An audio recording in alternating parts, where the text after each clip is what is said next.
All right. Good afternoon, everyone. My name is Patrick Sun. I'm the Managing Director at the National Operations Center of Excellence. And today you are joining us for the first in 4 webinar series that we have on TSMO Workforce. So we definitely hope that you are excited. We also thank you during these times to join us and hope that everyone is doing well and, of course, washing your hands.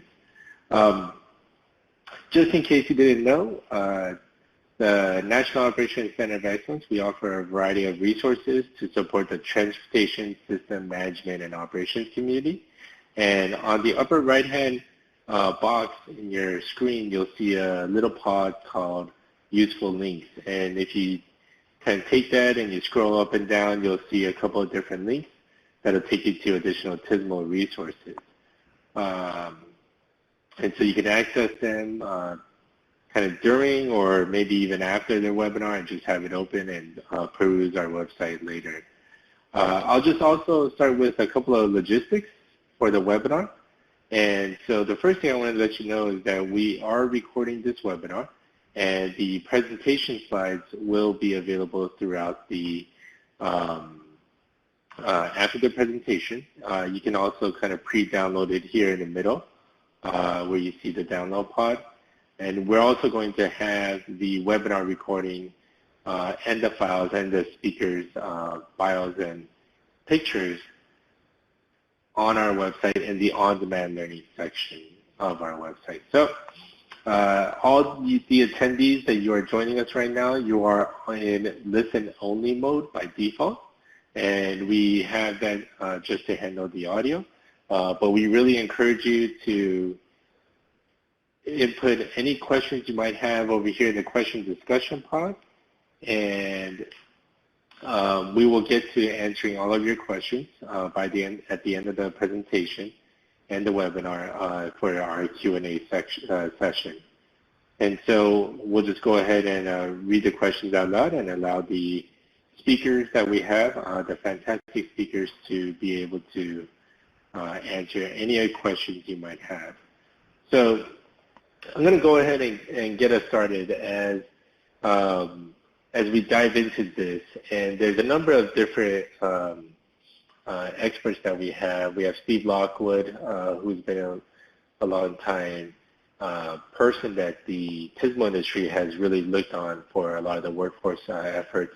Eric Renzel and the team at Gannett Fleming were co-PIs with Dr. Stephanie Ivey from the University of Memphis working on the NCHRP project. So they're going to give you a lot more understanding about what the resources that are available are.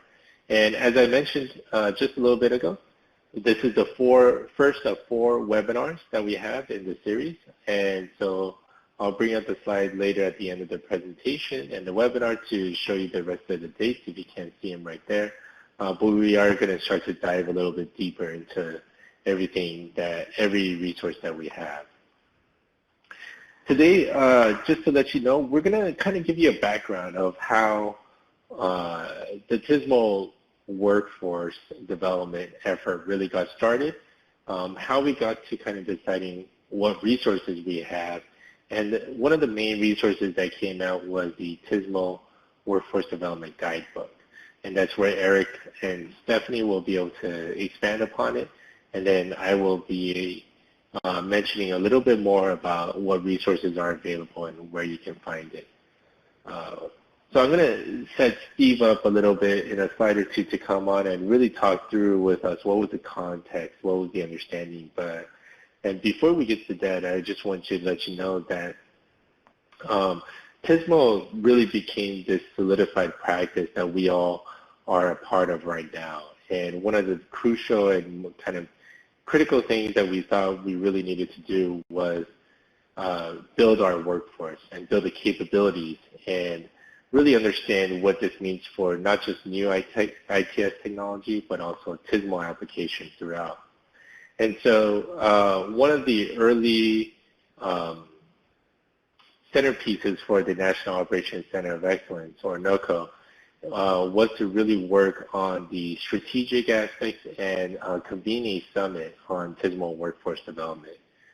So we're going to kind of show you what are the results of this timeline, everything from these white papers that we had to the summit to the NCHRP report, and you can also kind of look at our website of what resources are available for students and some of the TSMO awards that we've had.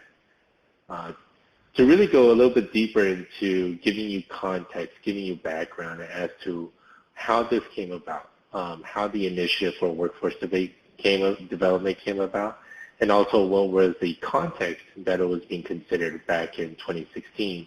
I'm going to invite Steve Lockwood to come and start educating us and reminding us, but also really helping all of you understand what was going on back then. Steve?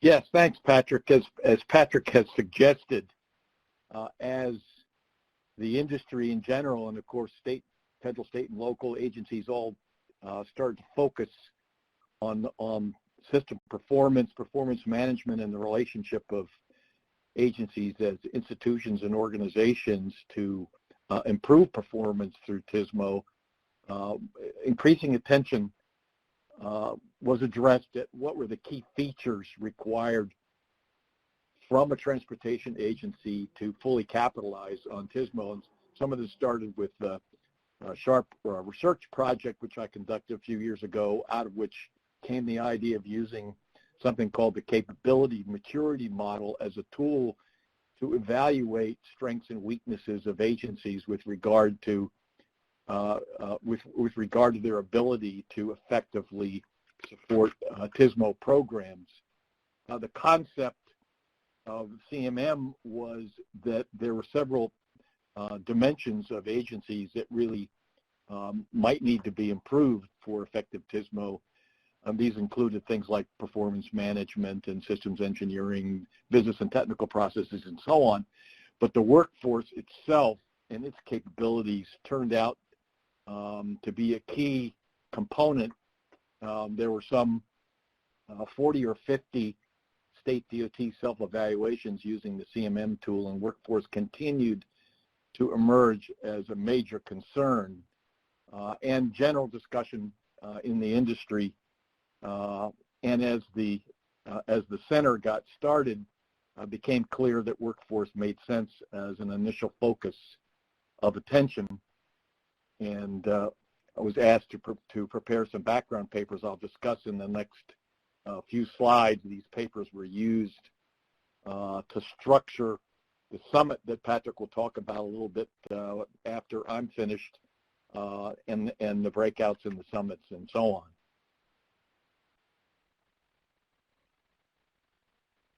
There are three papers focused, you might say, in increasing levels of detail. First, on the sort of general context for TSMO.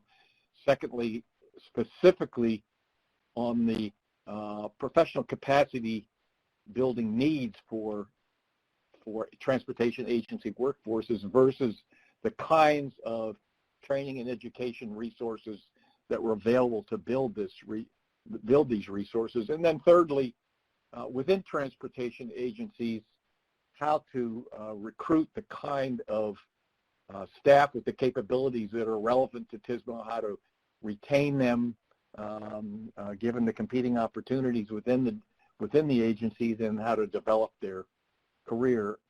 And the issues that were raised in the course of these three papers have helped establish the agenda for the workforce development program that we're talking about this afternoon, as well as other workforce-related activities in the industry as general. Those of you who are on the more management side may want to skim these papers. They're only 4 or 5 pages long with a few notes and supply a good broad background.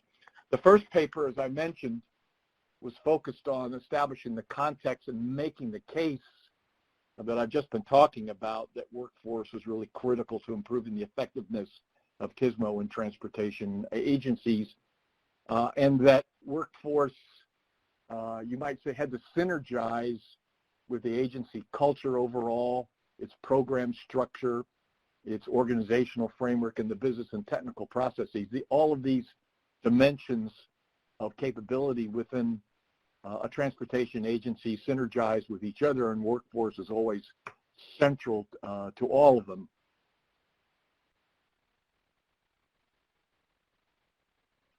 There were a lot of challenges that emerged in our analysis of how to develop a workforce that could effectively execute TSMO.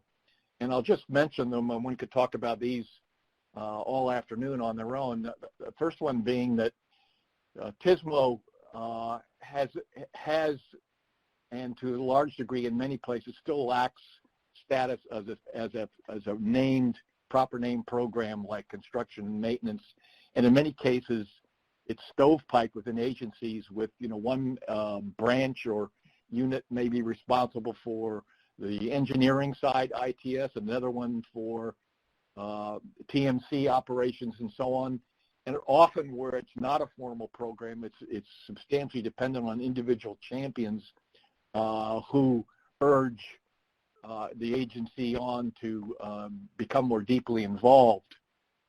And until recently, anyway, and still in many cases, TSMO as an organized program focus hasn't really been visible to agency leadership or the external constituencies, unless and until some kind of event takes place, major crashes and backup, a major weather event where the importance of TSMO becomes evident, and quite often this attracts leadership attention to begin to move such programs ahead.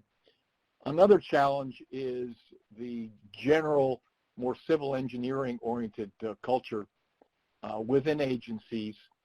TSMO itself is not a discipline, and I'll talk about that a little bit later, but it really is a practice that requires a broad background. And some of this has not set well within a civil engineering culture. In addition, there's been the usual staffing constraints you're all familiar with in terms of the ability to fill slots and whether or not compensation for people with technical expertise is competitive with the private sector. And some states have significant constraints to developing a clear workforce development path. It may have to do with state civil service constraints, and some states are unionized. The position descriptions in TSMO in particular don't exist in many cases or substantially out of date. Meanwhile, education and training resources are just beginning to ramp up. And in the meantime, as many of you know, and in many states, and it's very uneven, of course, many states are substantially dependent on outsourcing to consultants for a lot of the more technical activities associated with TSMO. So obviously, workforce development strategies has been a clear need that we're now beginning to recognize, and there are a lot of dimensions to meeting the challenge, both in the education and training that you'll hear about in greater detail today, in the sort of human resources part having to do with recruiting and managing the careers of people who want to move into TSMO within agencies. One of the things that the center did initially, really in concert with the Workforce Development Summit, was to begin to establish contacts and relationships with a wide array of key players, both within the public and in the private sector, in the educational arena, workforce development arena, to encourage a dialogue, and the center itself, of course, establishing a place, a website, a location, a set of activities where this dialogue could continue. The second white paper focused on professional capacity building, particularly on identifying the combinations of knowledge, skills, and abilities that are required for various positions related to TSMO programs in public agencies. One of the problems was simply defining the appropriate KSAs. There had been some NCHRP research in the early 2000s, and the capability maturity experience pushed this further. And it was clear and obvious, as you'll hear later on today, that the combinations of KSAs for effectiveness varies a lot by the position within a TSMO activity, the level, from management down to technician, working professionals, the roles and functions there in the agency, headquarters, districts, and so on. And now, as a result of work that was essentially initially sponsored and focused under the dialogue, position descriptions have been developed, as you'll hear later on, although there's still work to be done in terms of identifying what the sort of core capacities are that are actually essentially to keep within the agency versus outsourcing, because there's the notion that if in-house staff doesn't really understand the business, it's even difficult to procure the appropriate support. Also, that position descriptions in the KSAs vary by context, whether it's major, metropolitan, orientation of states, rural, corridor-oriented, and so on.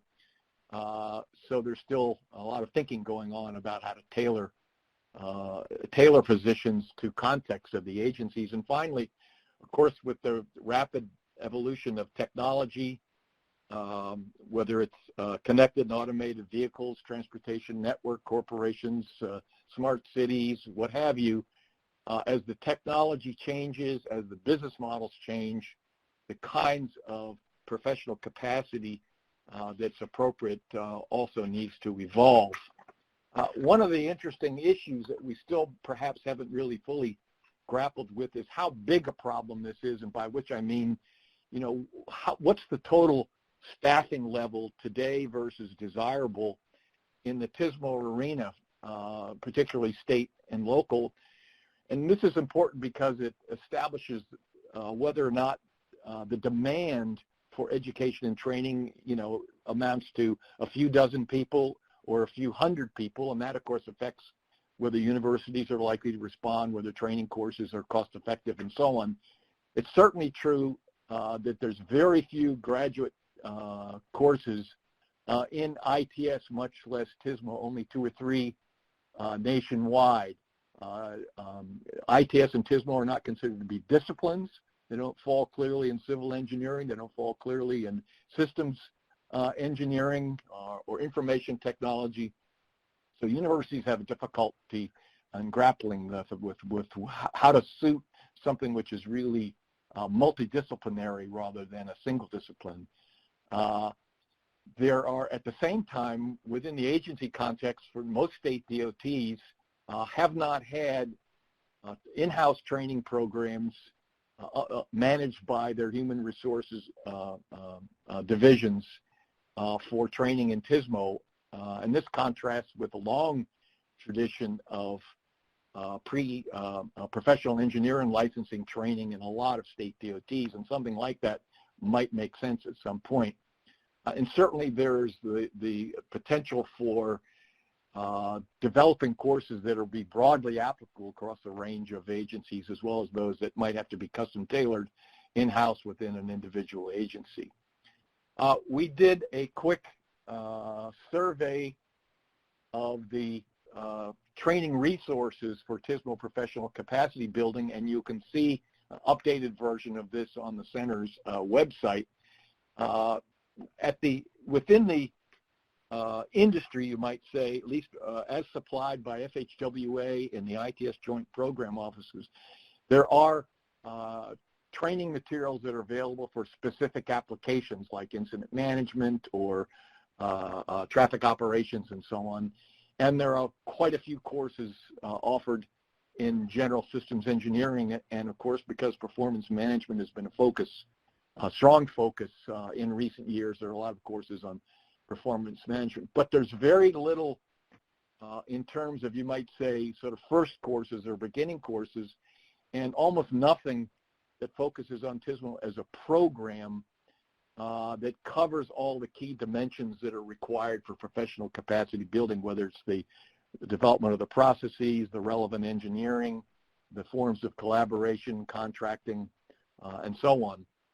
So the notion has emerged that perhaps some kind of a modular training program could be developed that could be slotted in to meet various needs both within the university setting and within the agency setting.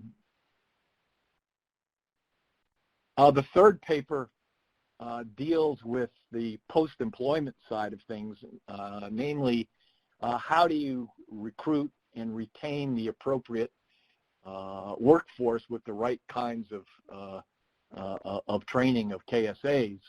One of the problems has been simply to let it be known, to popularize, to communicate the fact that careers in TSMO exist, not just engineering undergraduates or graduate students, but even down to the K-12, and Patrick will talk a little bit about that as we go along. The question is also to look, where are the sources? Are the sources for future TSMO staff professionals that are already in agencies, maybe in engineering, already parts of the agencies that are being contracted, or individuals who are attracted within the agencies into TSMO because of their interest? Are the sources undergraduate engineers or graduate engineers? Are the sources from other industries, for example, like the military, which has some strong, very strong focus on operations in some areas? So one of the questions is where to recruit. Second area is who's responsible for workforce development. Historically, in many DOTs, the human resources departments have taken the lead, but in a new area like TSMO, they might not have the background to move very far without strong cooperation and collaboration with TSMO program managers, TSMO senior staff themselves. And we're beginning to see that coming. One of the more interesting recent developments is the concept of talent profiling. This is a tool that's used in the private sector to match potential recruits KSAs with the needed KSAs within the agency. It allows for a certain degree of automation so that a large number of potential applicants, whether they're internal or external, can be matched with the needs. It can also be used for program development. But there are also some barriers that need to be dealt with in terms of developing TSMO staff. One's credentialing. There are many states that for important positions within the TSMO arena still require a PE license, for example, although there are a lot of senior TSMO professionals around the country in transportation agencies that are not PEs, so it's clearly not it's not a critical K, you might say, in the KSA arena. Another challenge is compensation, because some of those skills, some of those KSAs that are needed within public agency TSMO programs are the same ones that private entities are interested in for programs that may be outside of transportation altogether, or it may be within consulting firms that are in effect contracting with state DOTs. So keeping the appropriate staff in-house in the light of competing compensation is an issue, competing opportunities. Finally, well, not quite finally, but in terms of retaining as well as recruiting the appropriate TSMO staff, one of the issues is recognizing it clearly within the culture of DOTs as a profession in its own. It doesn't have the advantage, you might say, of being a single recognized discipline like civil engineering, for example, because of its multidisciplinary nature. But it certainly is a practice, and the training therefore challenges a little bit more complicated, and something with which both outside training and education entities as well as transportation agencies have to grapple. Another issue is career paths. One of the concerns has been that people who declare themselves or commit themselves to TSMO as a career may find their advancement blocked.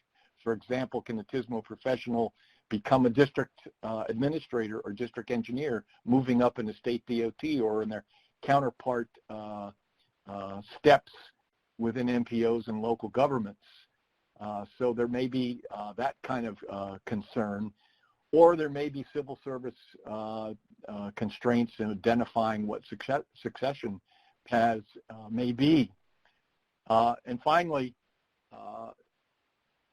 particularly with regard to the changing characteristics of the workforce as millennials and Generation X's and Y's fill in for all those old baby boomers, whether the work culture, whether the recognition, and the rewards and so on fits the work-life interests of that kind of workforce and can therefore retain the kind of staff that is desperately needed.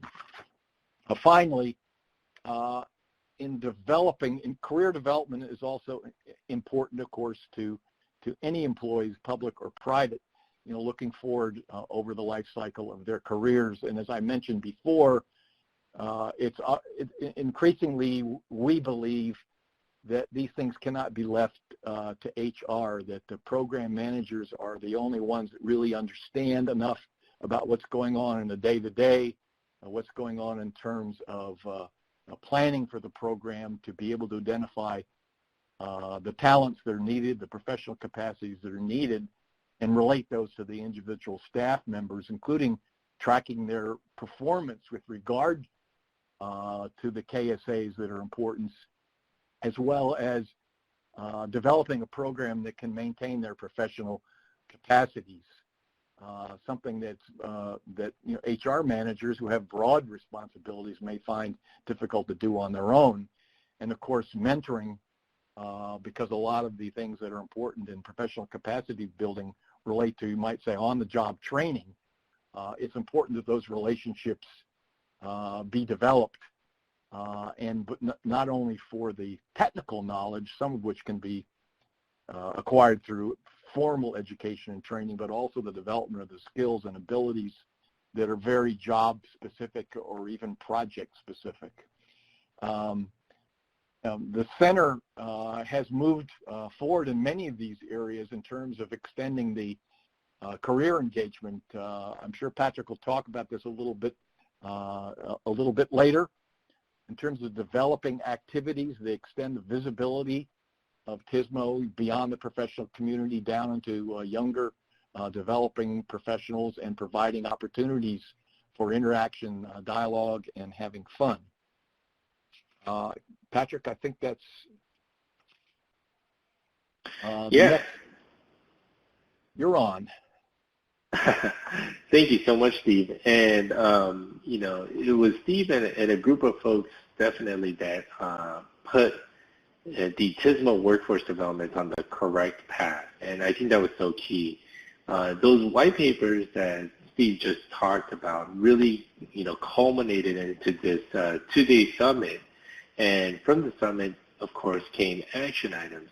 Now, one thing that I will say that is a pretty good milestone is we can probably check off each of these action items with a big group of the action items being accomplished through the NCHRP report that Eric and Stephanie will talk about. But most, if not all, of these have been achieved. And even like number 6, develop a strategy to elevate TSMO visibility as a core transportation function. That translated into how we at the center can support the marketing and the visibility of TSMO, but also workforce development within TSMO. So I would say we are progressing really well as opposed to having these action items just kind of sit there and hope that someone would do it. A lot of action came out, so there was a lot of foresight that went into it. And one of the things that we also did was create some sort of an implementation plan and really help focus the efforts of the center. It wasn't something directly from the center, but it was something that was developed directly for the center. And that's why we are able to kind of share everything as we do. And so this really resulted in a way for us to increase the visibility, as I mentioned, expand different students and early kind of pre-employment curriculum needs, a lot more engagement, and a lot more cooperative actions. We've been able to actually work well with a lot of the different efforts that are going on. So we know we're not the only ones out there doing workforce development, but we wanted to ensure that we have a way to move the industry forward. So as we've talked about it, we talked about the white papers, we talked about the summit, and coming out of that summit were a lot of these implementation plans, these to-do items. And one of the things that we can really check off is a number of those action items got put into an NCHRP project. And the significance of this is, Steve mentioned something that was critical, is understanding what the TSMO managers needed of the workforce, and then taking that and relating it to resources that the managers can use, but also, can also be used by HR and professionals and can be used within the institutional context for where they live. And so I think it's worth now to have Eric, really help us dive deeper into getting an understanding of what we mean by when we say guidebook, what it is and what it is not. Eric? Thanks, Patrick, and good afternoon, everybody. I'm glad to be here talking with you a little bit about TSMO Workforce Development and the work our firm and our team did as part of this NCHRP study. As you saw from what Steve talked about and what Steve has been, and what Patrick has been discussing, there's a lot of questions around this topic and a large number of people that wanted some guidance. And as good as the content was that came from the workshop that resulted in a lot of activities that Patrick could take, ultimately for this to have an impact, it has to be put into a format that is actionable and practical and scalable for practitioners around the country. And so that was the focus of our work on the guidebook, trying to take some of those topics discussed at the summit that Steve discussed and push those to the next level and try to establish a good base for for moving forward. And I'm happy some of the team that worked on it from our firm is on the line today, from Alexandra Lopez and Chuck Yorks, and there were a lot of other folks that contributed as well. So really the guidebook is for several different peoples and groups, because we understand that different groups have different priorities when it comes to using this guidebook. So really try to put it together in a way where it could be a menu of choices available for use in a lot of different settings. And one that I think is important, and I always like to point this one out, is that while focusing on public agencies and people involved with recruiting and hiring is essential and very important, so is focusing on consultants and the way they procure, or we procure, employees, and how we look to recruit employees, especially from the university setting. So, we really had a good opportunity to address the 4 different levels of people that would be using this guidebook and lay it out in a way that was hopefully logical for each one of those groups as they looked at the book. Really, the work, was divided, the book, I should say, was divided into 5 different areas of understanding as to what we needed to achieve from an objective standpoint for the guidebook. And you can see them on the slide here. And certainly sharing information was a key one, because we know that going forward, this NCHRP project really is the beginning of an organized dialogue. It's not the conclusion of the dialogue.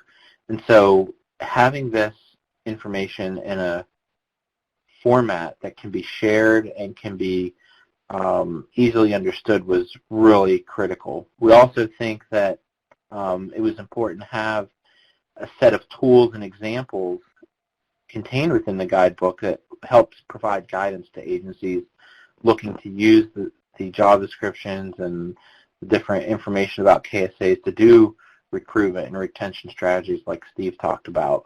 And of course, everything we do, especially in the TSMO world, has to be adaptable and has to be flexible, because we understand that not any one organization is exactly the same as another one. And so we try to put the guidebook together with all of those things in mind. And so, today we're going to talk about really the one part of the guidebook, and that's the model position descriptions, and Stephanie's going to talk about that. I know in future webinars there's going to be discussion specific to recruitment and retention and some of the other aspects of it. But I think the thing to think about as Stephanie talks about the slides that she has, and as you hopefully get a chance to look at the guidebook and think about it, is some of the things that are mentioned here under the two boxes that are shown on this slide, which is, think about which part of this most aligns with what you're trying to achieve in your organization. And then, because, as I mentioned, this is part of an ongoing dialogue really being hosted by the Center of Excellence, what part of this do you need to understand better? Because that will really help inform the next steps for Patrick and the team there, and really help make the next research project or the next work that much more beneficial to our part of the transportation industry. So with that, I'll turn it over to Stephanie. Thanks, Eric. So as Eric mentioned, the focus today is really kind of high level, and we're looking in the next few slides here specifically at the position descriptions that were developed as part of the guidebook. And we're going to talk a little bit about how that capability maturity model that Steve alluded to earlier was integrated into this resource as well. But I want to also emphasize that while we're going to kind of skim the surface in this particular webinar, we'll get much more in depth on all of the different aspects of the guidebook in the later webinars. So in terms of the position descriptions, there were 19 different position descriptions that we created as part of this project. And I think the important thing to recognize with this is that we were looking really at a range of position types in terms of where they fit along the spectrum of implementation. So some of the positions that you'll look at are things that you might see implemented already. In those cases, we were still very much forward-looking and thinking about how that position might evolve over time. But a lot of the positions that you'll see listed are things that don't necessarily exist now, but are things that, in thinking about how to expand your organization's capabilities, are options that may need to be considered depending on areas of growth that are needed. And so back to what Eric was saying also about the flexibility and adaptability of the tools, that's another really important aspect of the positions in that it's very important to understand that we're not in any way saying that all of these positions are needed in every organization. This is a range of positions that can enhance and augment TSMO capabilities within an organization based on where they are now and where they intend to be in the future. So it's really intended for organizations to be able to kind of pick and choose from the list, and it's definitely very much a starter list. As technologies continually advance and so much changes literally almost on a daily basis these days, this is really just the starting point for the conversations and thinking about how the TSMO workforce will develop. So some of the other things that we kept in mind as we were looking at this was really when a position might be needed. So you'll see a slide in a few minutes that kind of talks about some of those motivations or triggers and how they relate to specific job descriptions or positions. And then the KSAs that are required for each position was another thing that was fully developed for each one. And again, really important just to underscore that the intent was for agencies to be able to modify this to fit their specific needs.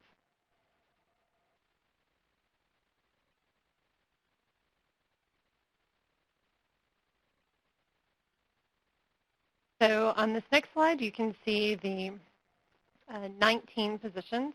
And like I said earlier, there will be things that, definitely you recognize, like TSMO program managers or TMC managers, traffic incident management program managers.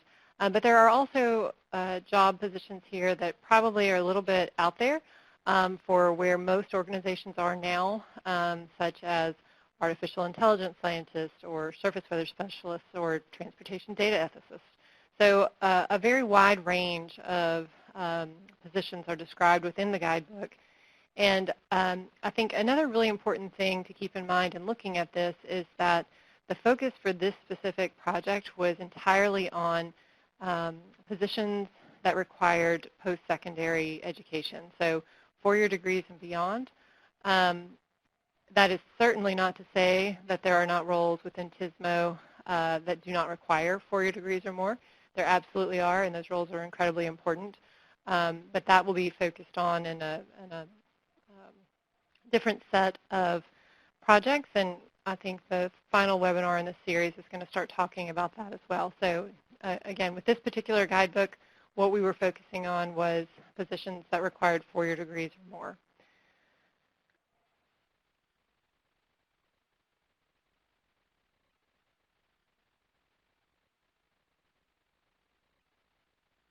So on the next slide, you can see really some of the motivations that we were discussing earlier. So in thinking about each of these positions, one of the things that was really important to try to provide guidance around was how does an organization start to think about each of these positions, and when would there be a trigger or a motivation to start thinking about actually creating a new role.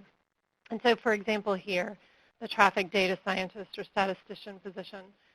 Some of the motivations that an agency might consider around this, certainly, of course, the fact that TSMO relies on just really highly effective extraction and manipulation of big data, the ever-increasing need for data-driven decision-making that requires people that are able to really bring together expertise from a variety of areas, whether that's GIS or data science or other applications. And so for each of the positions that we identified, you'll find motivations or triggers for an agency to consider in thinking about where they are now, where they expect to be in the future, and then how they might start to think about whether or not a particular position is the right fit for them.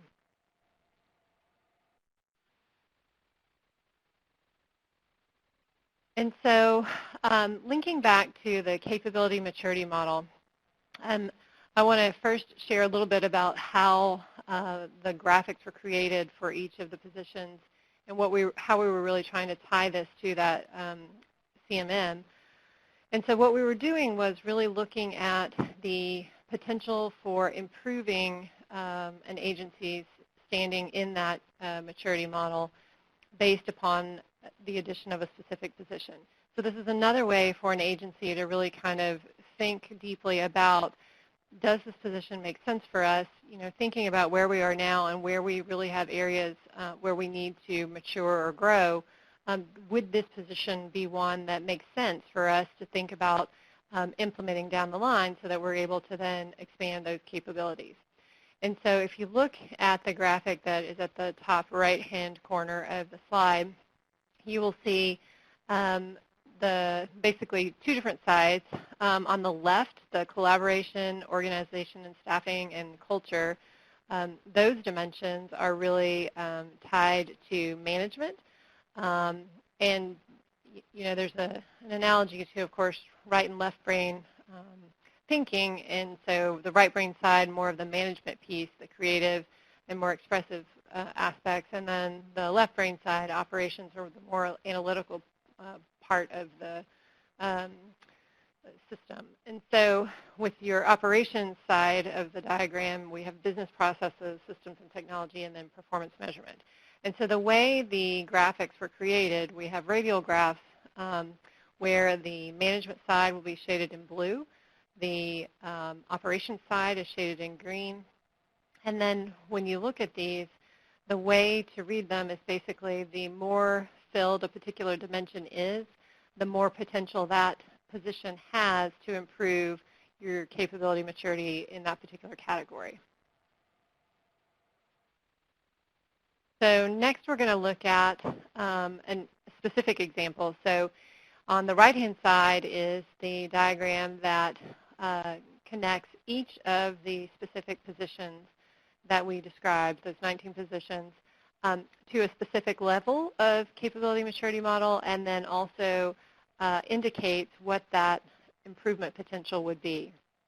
So those of you that are familiar with the AASHTO TSMO CMM guidance, you'll recognize those levels where level 1 is kind of that low level of capabilities, more ad hoc. Level 2 is managed or medium level of capacity.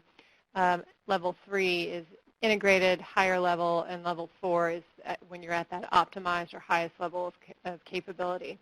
And so we are linking each of these positions not only to that specific level within the CMM, but then also indicating how a specific position is most likely to impact improvements within an organization.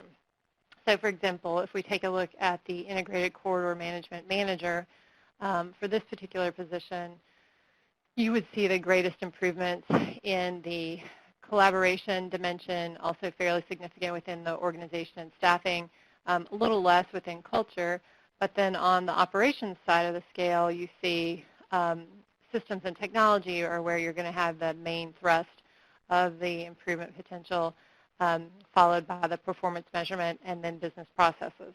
So there will be some positions that impact several of these dimensions very significantly, both on the operations and the management sides. And then there will be others that have sort of limited impact for one or the other, and they'll have the bulk of their impact on for one particular area of improvement.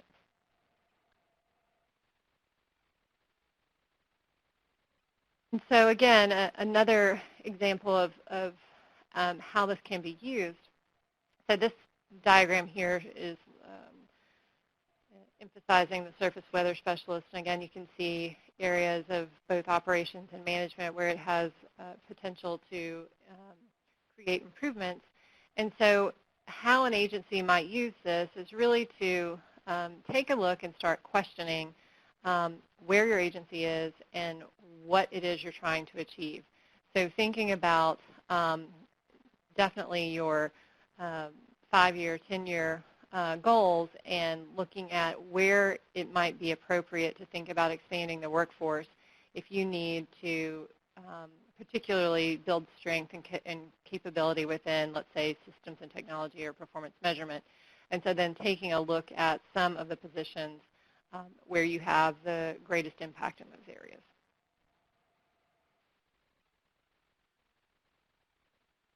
And so this slide gives a little bit more of an example of how you might see a position or a couple of positions vary in terms of where the impact really is most significant.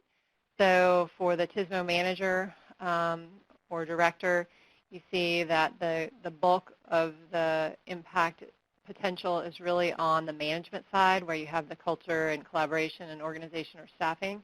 While for the traffic data scientist, you see the greatest potential for impact on that operational aspect, so the business processes, the systems and technology, and the performance measurement. So again, going back to what Eric was talking about earlier, the guidebook is really intended to help agencies think about where they are now, and it is intended to be very flexible for them so that they are able to not only map out where they want to be in the future, but also have the tools in place and a starting point for beginning to make those decisions.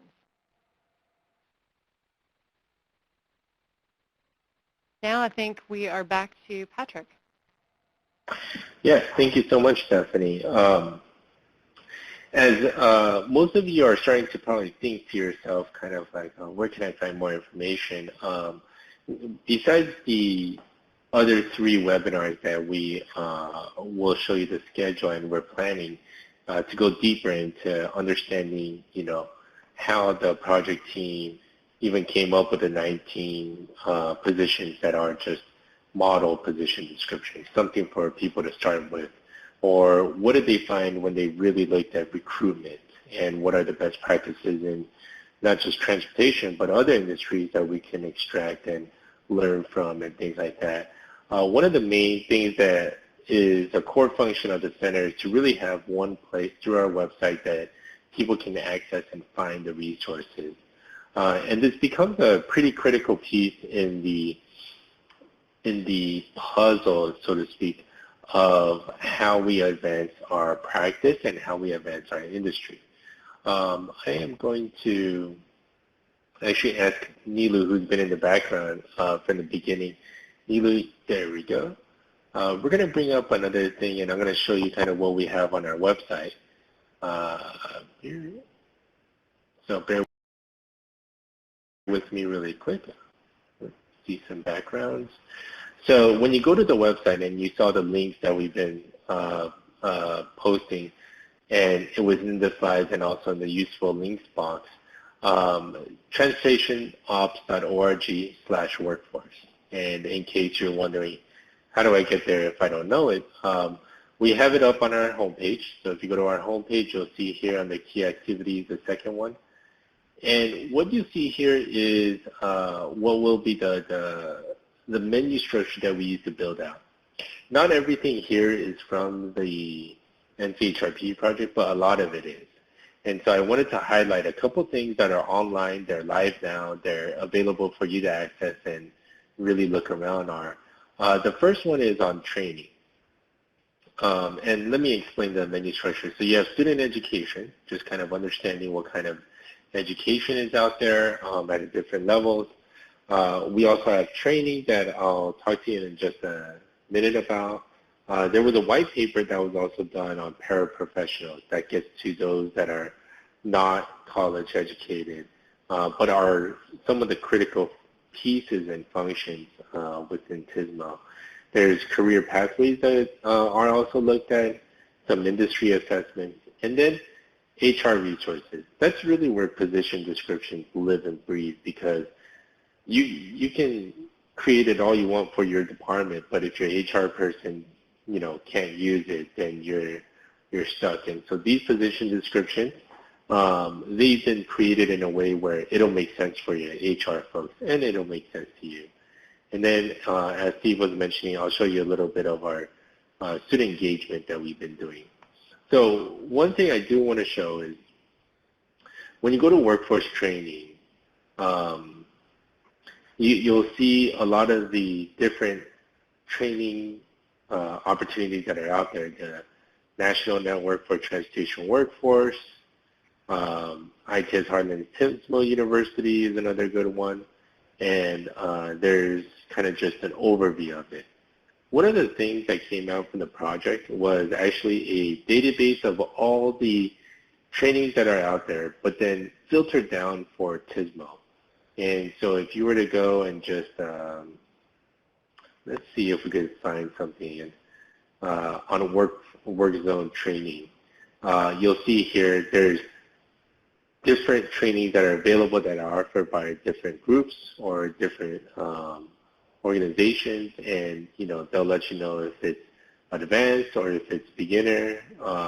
Basic flagger course, you still need that. If it's in maintenance or safety, so each one, when you click into it, it'll tell you who's the organization that does it, a little bit of the description, and what information you need to know just right off the bat. Does it count towards a certification? What is the website? How much? And just trying to give as much information as you can so that you can plan out your trainings and then go to the places to get your training. So this is a very useful database that was developed in conjunction with the project team. They compiled it, and we were able to put it up on the web. The position descriptions is a big focal point of any of our resources that we have. And for each one, we're going to work on the visuals, but you can just come here and grab all of the, KSAs or the particular statements you need, what a percent of time, and this is your starting point. You just change it to your particular organization. But these are also available, who it's applicable to, why do they need it, what is the experience level, and it also is a resource for everyone to convince HR that some of these positions, you don't need a civil engineer, but they need to be considered at a certain level. And so the later webinars will kind of give you more insight into all that. One of the quick things I'll mention is you heard it earlier on, and one of the main things that was identified from even the white papers in the summit is to really engage the students. And to that end, we have a couple of contests and tournaments that we run. We do, which is the e-portfolio, create an electronic portfolio, and then a transportation technology tournament that challenges students to create the next generation of TSMO solutions. And then we've been starting to list out a few other innovation challenges that are out there based on other partners that we have. And so I would say all this is on the website, intended for everyone to take a look at. There's other stuff in here that I didn't go over, but if I was to ask you all to remember one thing, which is the NCHRP project report is probably about a close to 200-page document with all the appendices and all. What we did was we deconstructed that report and put it on our website. So the information that you see here is directly from that research project and what they brought out from it. So as you click through it, by the time, if you click through all of it, you will have read an entire NCHRP report. So let me go ahead and switch back to the other pod. Neela, if you will help me out there. And so just kind of understand that these resources are available. It's also, intended for everyone to start using. And as we get through kind of the next couple of slides, I'd encourage everyone to, if you have questions and you want a little bit deeper insight, please start to enter your questions now, and that'll give the speakers and the panelists a little bit more time to kind of formulate the answer. As I've been mentioning a couple times, just in case you forgot, we got webinars, one on the training, career pathways, industry assessments, what resources are available and how they were created, a little bit of the why. Then we get into HR resources, position descriptions, KSAs, kind of across education, cross collaboration there. And then the last webinar is where we're going to go next with the workforce and efforts that we have, especially on something that is classified as paraprofessionals. AACE classifies paraprofessionals. Alexandra Lopez and Todd Zemkowski and a few others were pretty key in writing this white paper to really help us understand. And these are your TMC operators, your safety, your technicians. How does their workforce development need differ, and what do we need to do for them? So these are the next couple of webinars. So we definitely hope that you not only join us, but bring more people, bring a friend, so to speak. We had also planned to do a lot of workshops that really dive deep into the resources available at the ITE and ITS America district and state chapter meetings, respectively. Given the COVID-19 outbreak that we have right now, those have been canceled along with those particular meetings, but we're going to shift to probably a little bit more of a digital presence, so stay tuned for that. We're going to also continue to really focus on sharing resources that are available, not just from us, but from our partners. Stephanie is doing some great work at University of Memphis with the National Network for Transportation Workforce Centers. Steve is involved in a few additional efforts that are going on, some research activities. Eric has been incredibly helpful with the professional and development and engagement with students, amongst other areas. So we're going to be continuing to do this next. You're just going to see more come out. The resources that we're sharing has been a really strong first step, if not second step, And so we're definitely a little bit ahead in respect to kind of like other discipline areas. And with that, I guess we're a bit early. We didn't want to drown you out too much, but we'll give a couple of minutes for some questions to come in. And I think in the meantime, Stephanie, it'd be great if you can just kind of give a little bit of a verbal explanation of some of the insights you've had working on the K through 12 level and how you've been reaching out to perhaps parents and students when you've engaged them around Memphis and all of Tennessee while we wait for some questions to come in. Sure. I'll be glad to. I think one of the things that really hit home for us and all of the work that we've been doing is just there's just such a need for education of the population in general about what transportation is in the first place, and then certainly how TSMO ties in, and really the importance of those roles. I know Patrick was amused by one of the stories I shared with him about some of the work that we did with our local high school that we've helped the district convert to a transportation-focused STEM school. And when we were starting to do some of the public outreach meetings and really trying to recruit students to attend that very first year, we were met almost with hostility. And I think that surprised all of us. And finally, in one of the meetings, I asked one of the parents, what is it about transportation that you don't like? And she said, well, why in the world would I want my child to be a bus driver? And we all just kind of went, whoa, wow, okay. So first, lots of issues here. Number one, certainly need to build understanding and respect for some of these operations roles like drivers so that people understand the importance and the skill sets required and are respectful of them. But second, really helping people understand the breadth of opportunity is a huge issue because we have so many other things that people can do, and they're just not connecting the dots and seeing that spectrum of opportunity. And so a lot of the work that we have done is really focused on telling the story of transportation, and we've done that through a variety of means.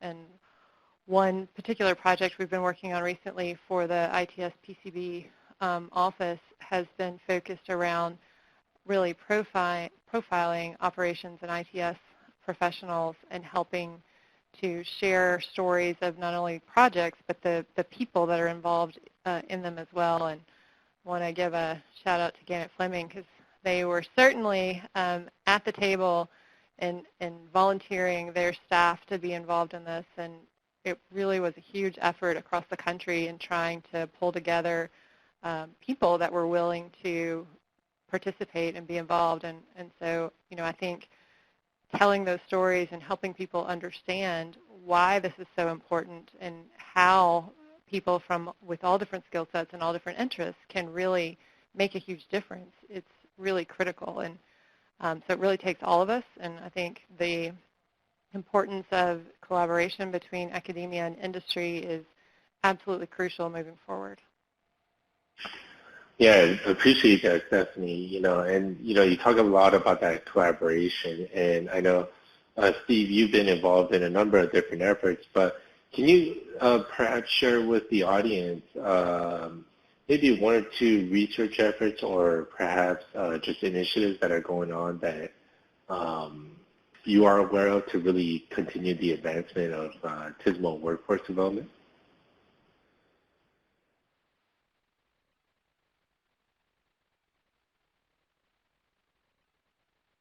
Steve?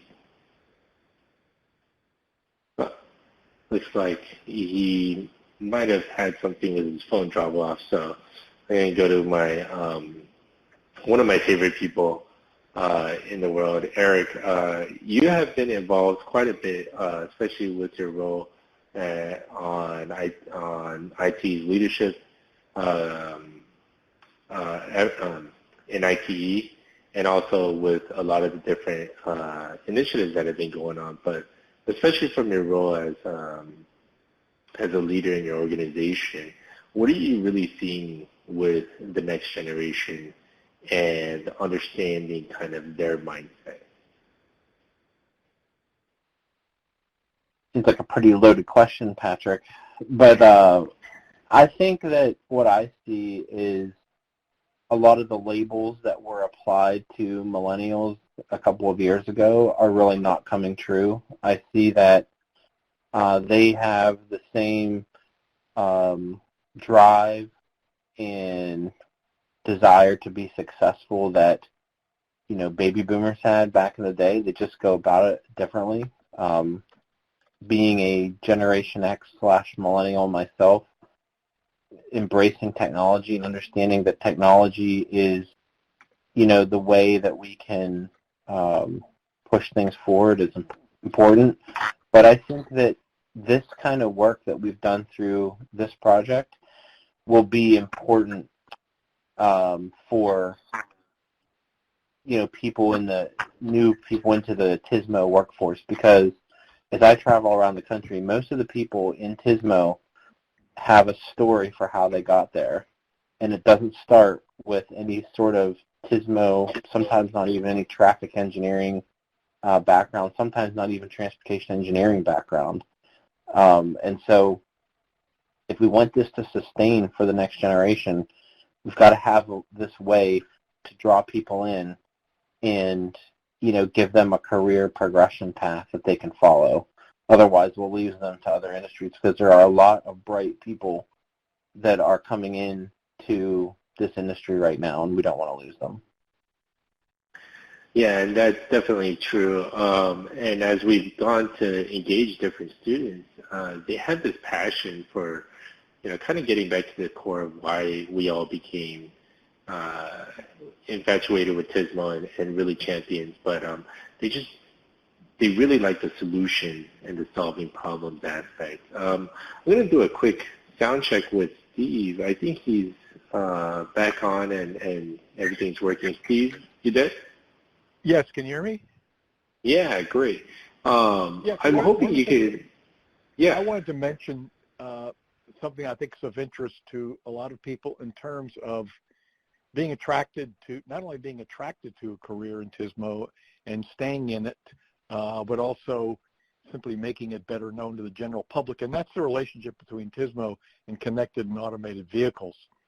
As many of you know, in recent years, as there's been more focus on automation and connection, some of the activities in some DOTs in that arena have been conducted kind of totally outside of the TSMO arena by research and development entities. But there's a trend now in state DOTs to bring connected and automated vehicle activities of the state DOT back, or put it within the TSMO program area, because the issues, which are really the relationships between the state DOT's ownership and operation of infrastructure, information, communication with vehicles and drivers and so on, is really an integral part of TSMO. I mean, the systems architecture, you might say, for connected and automated vehicles is very similar to TSMO. And there are a lot of issues that are emerging that have to do with data interchange between incident management, signs, signals, markings, and so on. The collection of big data from vehicles in real time that can be used to detect service levels and incidents and so on. These kinds of things that are sort of visible in magazines and newspapers in association with the popular interest in automated vehicles, I think is something that is going to make TSMO even more of greater interest to potential sort of recruits into TSMO. Yeah, those are some really great insights. And I'm going to just do a quick check. One of the speakers, can you confirm that you can hear me? This is Patrick again. I have you, Patrick. Okay. All right. So David Jackson, thank you as always. Not as always, like you always ask a question, but as always of providing a really great question. So let me go ahead and read it, and then I think this is something that perhaps definitely an area you guys might be able to answer this a little bit more in-depthly. Regarding the technician field level, TRB 2020 had a significant number of sessions on technician education and technician shortages. Can you talk a little more on how state and local governments and NPOs and transit can get more involved in these national workforce efforts, and how this effort may assist public agencies and their contractors in filling this current and potentially future technician workforce? So, Eric or Stephanie, you want to kick us off on one of these? Or go ahead, Stephanie. Do you want to start? Okay, sure. So I think there are several different ways. One, there are lots of different organizations that are looking at this. I know APWA has a committee that's focused specifically on construction inspection and construction technicians and looking at how to develop career pathway efforts. There were a lot of organizations that were involved in some of the work that was done out of the National Transportation Career Pathway Initiative that was sponsored by the Federal Highway Administration. That final product should be released in the next month or so. It's under review with FHWA right now. But it has, within 5 different areas, operations being one of them, specific career pathway models for a range of occupations that aren't just 4-year degree pathways. So particularly in operations, we had a lot of technician-level jobs that were part of that, and so there were a lot of agencies that were involved in that effort already. And I think moving forward, there will be a lot of conversation around how to build from there. So definitely connecting with the National Network and the Operations Center on those initiatives is one way to do it. Another thing, though, with the ITS PCB work, as you know, we focused a lot on ITS occupations within the initial project, and a lot of the people that we were able to profile through that effort ended up being people that have kind of that 4-year degree or more background. And so, you know, the phase 2 version of that really is going to focus very heavily on technician level professionals, because there is such a high demand and such a shortage. So there will definitely be an opportunity for organizations to get involved and to help really tell the story of not only the technicians that they have within their organization, but also the importance of these different roles to the mission of the agencies. I think Stephanie did a really good job of answering the first part of your question, David. I'll kind of address more of the second part, which is how this effort may assist public agencies and their contractors in filling the current and potential future technician workforce. I think part of that for me, and especially going through the project, was that I really think this is the guidebook and some of the other stuff that's being done, and Patrick just pasted the link to the white paper into the chat box. But a lot of what this is doing, I think, is helping us articulate what we're looking for. Steve talked a lot about knowledge, skills, and abilities, and I think a lot of times we tend to focus on skills and abilities, which are important, but also having knowledge is important. And I think that partnering with technical schools and community colleges and places where technicians already go to get that education is important. I know at the summit that was held, there were several community colleges that were involved and people representing community colleges, and I think that one of the things that education like this and definitive guidance like this that NOCoE is providing does is it helps us as an industry consolidate the demand that we're creating for that type of technician, and it makes it much easier to go to, you know, community college or technical college and say and project and say, I have this this demand now, and I'm going to continue to have this demand for this type of KSA in the future. I remember working with Stephanie on one of her initiatives in the Southeast Transportation Workforce Center, and one of the things that I had never looked into a lot before was how careers, I should say, or occupations are classified through, Stephanie, you're going to have to help me here, through the Department of Labor. The group, yeah, the Department of Labor, thank you. And what that means to the college and university setting, and how those definitions set by Department of Labor transition into what the workforce looks for. So I think that, you know, you're going to get practical guidance, as we've said several times throughout this presentation. The guidebook and probably all the products that will follow in the future are a menu of choices, not a specific framework or specific path, if you will. And I think that will allow you to, make the most of it. Yeah, and I guess it also goes without saying, the ITS Joint Program Office, part of the USDOT, have been continually engaging the community college and community college education kind of network, really to understand what are their unique needs, and Eric alluded to the demand.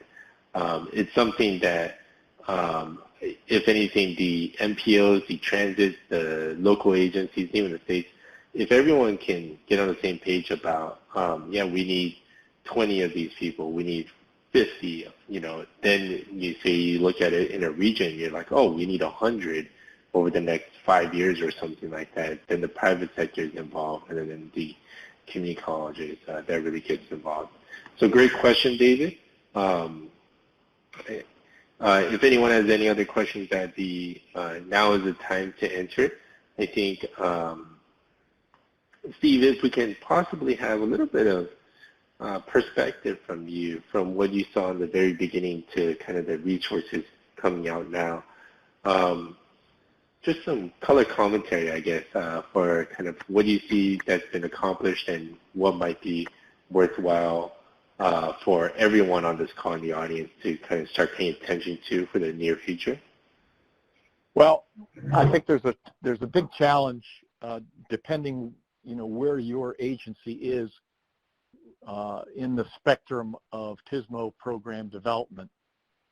There are a few states, I say a few, like a dozen, who have pretty well-developed TSMO programs in the sense of they have completed formal TSMO program plans.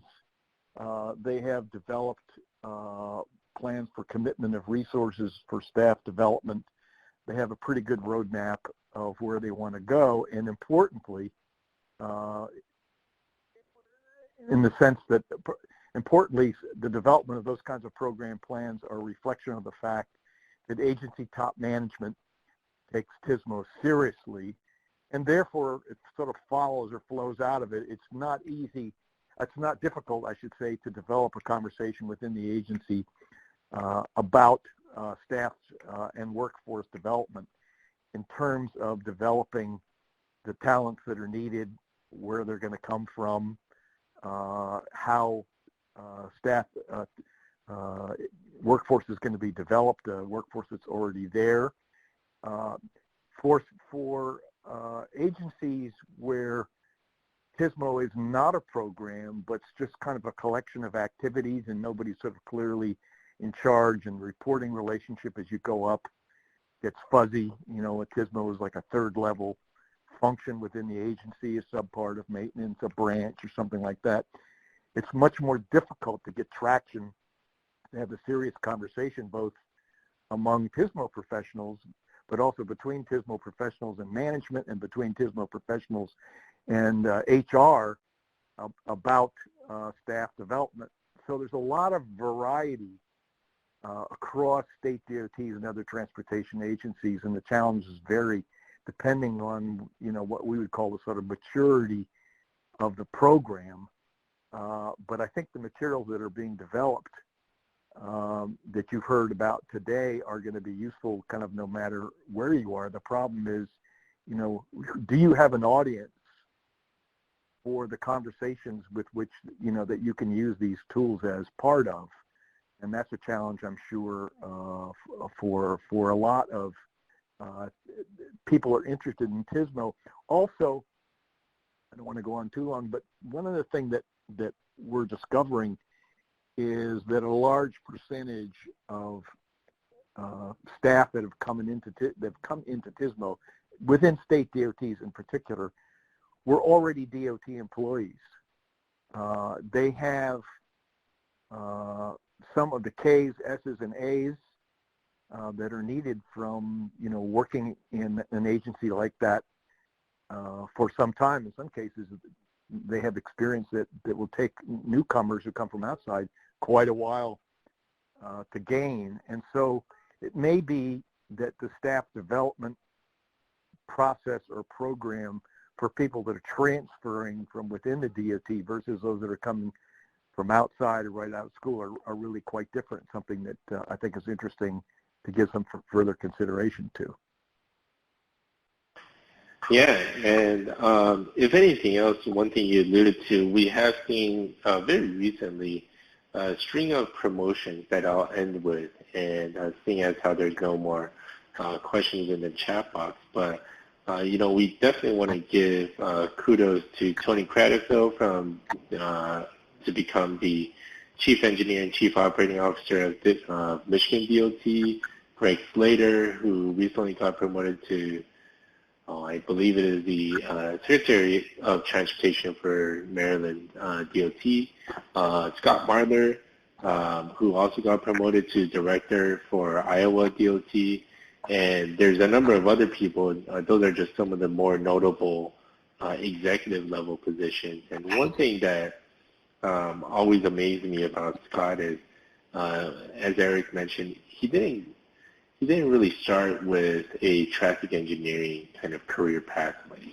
And so if you ever get a chance to meet him and speak to him, his career path is definitely one that zigzags a little bit and is still great. And those people that I mentioned are all TSMO champions, and something worthwhile to kind of give people an understanding of how diverse we attract the people in TSMO and how they get into TSMO themselves. And I know we all have a story. All of you have a story. So if you ever wanted to share it, email it to me, and we'll see how we can help you share how you got into TSMO. But I do want to thank everyone for... Oh, yes. I'm sorry.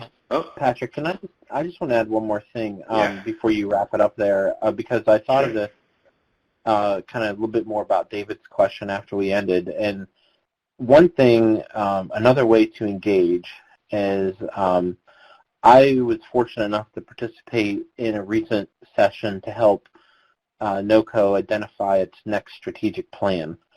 And during that 2-day strategy session, there was a lot of discussion about engaging local government and MPOs more fully with NOCoE. So I think another thing users listening in here could do that represent that group is get in touch with you and the team about ideas on how NOCoE can help their organizations. And then the last thing I'll do is give a plug also to ITE, because we're thinking a lot about workforce development and how we integrate that into our councils. So it's a great time to be active in ITE, and it's a great time to be engaging NOCoE with ideas on how they can help local government and NPOs.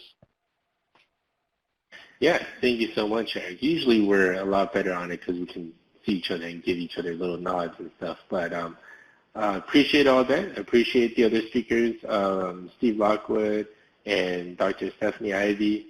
Thank you so much for taking your time today. As I mentioned in the beginning for everyone, a recorded version of this webinar along with the presentation slides, they'll be available on the NOCoE website and within the next couple of days. And so on behalf of the National Operations Center of Excellence, thank you for joining us and have a great day. Bye, everyone.